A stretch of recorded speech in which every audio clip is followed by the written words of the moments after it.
Hello everyone, this is HSH और आज हम रिव्यू करने वाले हैं अपाचे RTR 200 का। तो बुलाते हैं इसके ओनर को। सो मिस्टर शैरॉन, हाय। कब परचेज़ किया था आपने ये बाइक?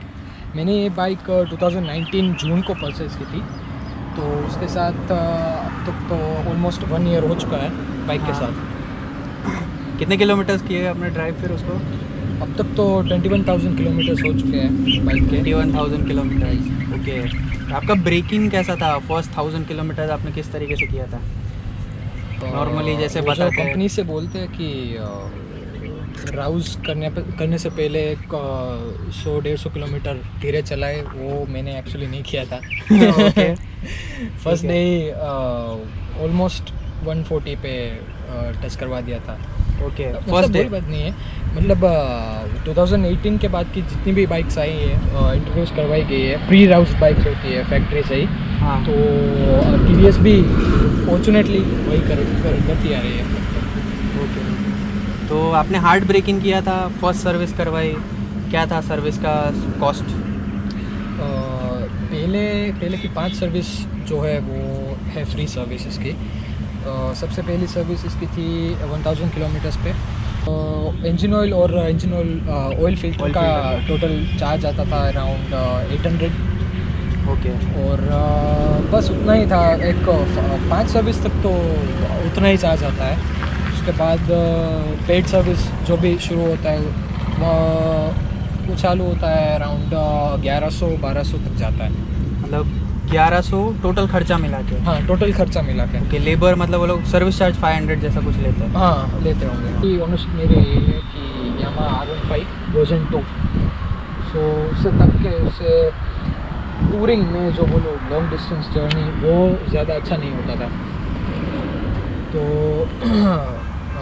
इसलिए मैंने अपनी अगली बाइक ये नेकेड बाइक ली है, जिसमें राइडिंग पोस्चर एक टूरिंग पोस्चर है, जिसमें ज़्यादा कंफर्ट और फटीग नहीं होता। और इसीलिए मैंने टोटल टूरिंग बाइक बनाने के लिए पैनियर से बोलते हैं कि लगेज लगेज कैरी करने के लिए मैंने बनाया हुआ। अराउंड 13 लीटर्स का कैपेसिटी है इसका। अराउंड 13 लीटर का कैपेसिटी है। आपका कार्बोरेटर वाला वेरिएंट है ना? हाँ, इसमें 2 वेरिएंट निकला था जब लॉन्च हुआ था ना, तब एक FI था और एक कार्बोरेटर था। FI जो था वो मैंने जब लिया तब भी अवेलेबल नहीं किया था उन लोगों ने। वो रीजनल एक इशू था कि कुछ एरिया में वो लोग प्रोवाइड नहीं करते थे सप्लायर्स। ओके, मतलब उस टाइम पे स्टॉक्स नहीं थे? स्टॉक नहीं था। ओके, आपको कैसा लगा इसका ट्विन बैरल एग्जॉस्ट? इसका one of my favourite parts इनमें से यही है बाइक की डबल बैरल एग्जॉस्ट जो बोला जाता है। इटालियन डिज़ाइन है। इसका one of the best stock sounding bikes में से एक मैंने अब तक मतलब आवाज़ की इतनी अच्छी है। सिंगल सिलेंडर बाइक की बात करूँ, आप थ्रॉटल छोड़ते हो तो बर्बलिंग आता है। ओके, मतलब ऐसा साउंड मोस्टली 600 सीसी जो ट्विन सिलेंडर्स होती है उसमें एग्जॉस्ट डालने के बाद आता है। यहाँ पे सिंगल तो सिलेंडर है पर साउंड पैरेलल ट्विन जैसा आता है। हाँ, मतलब एक सिंगल सिलेंडर बाइक में पैरेलल ट्विन जैसा साउंड आता है, एंड वो भी बिना एग्जॉस्ट डाले स्टॉक फॉर्म में। बात बताना चाहूँगा, 2019 में मैंने खरीदी थी, बट 2018 से ये बाइक मैन्युफैक्चरिंग चालू हुई थी। तो उनके साथ ही उन्होंने एक्स्ट्रा ABS का एक मॉड्यूल दिया था। ओके, और स्लीपर क्लच का भी इसमें ऑप्शन आता है जो एडिशनल है, जो 2019 से उन लोगों ने स्टैंडर्ड कर दिया था। ओके, जो हमें 2018 का जो भी ओनर हो वो डलवा सकता है। ABS की लाइट भी है। ओके, मतलब ये प्री ABS वाला मॉडल है जिसमें ऑप्शनल दिया हुआ सब कुछ है।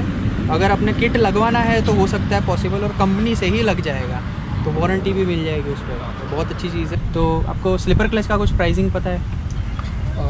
स्लीपर क्लच और ABS स्लीपर क्लच की बात की जाए तो बॉल पार्क फिगर होगा अराउंड 4000 में बोलो तो 4000 सब कुछ लगा दें।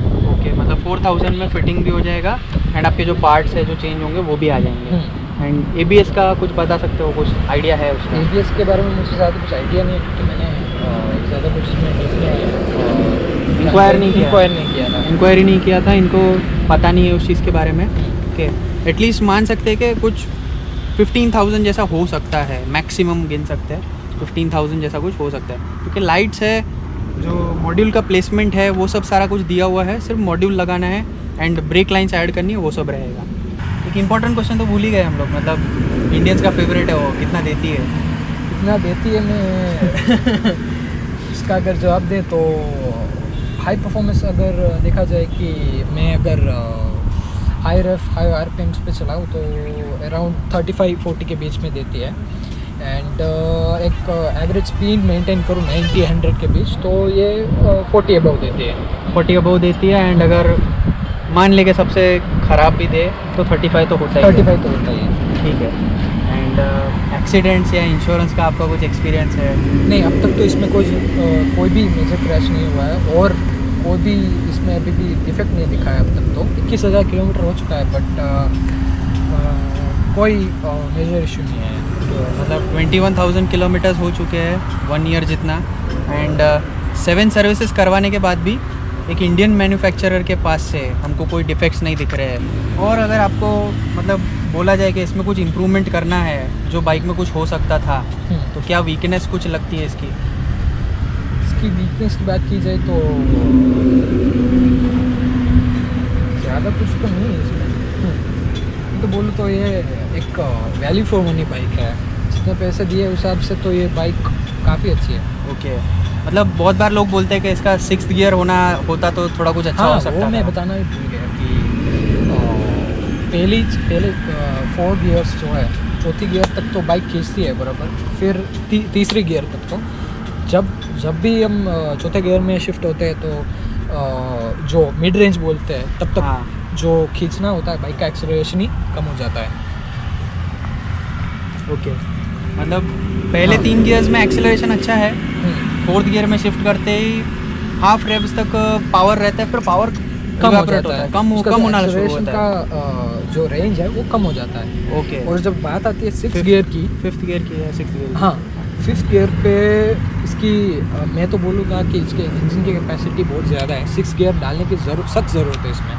ओके, हाँ, मतलब 200 सीसी होते हुए भी 6th गियर की एक कमी महसूस होती है कि लगता है कि पावर है, लेकिन छठा गियर होता तो उसको एक्सप्लोर कर सकते थे। ये था मिस्टर शारोन का रिव्यू अबाउट RTR 200, एंड ऐसे ही और वीडियोज़ के लिए देखते रहिए HSH।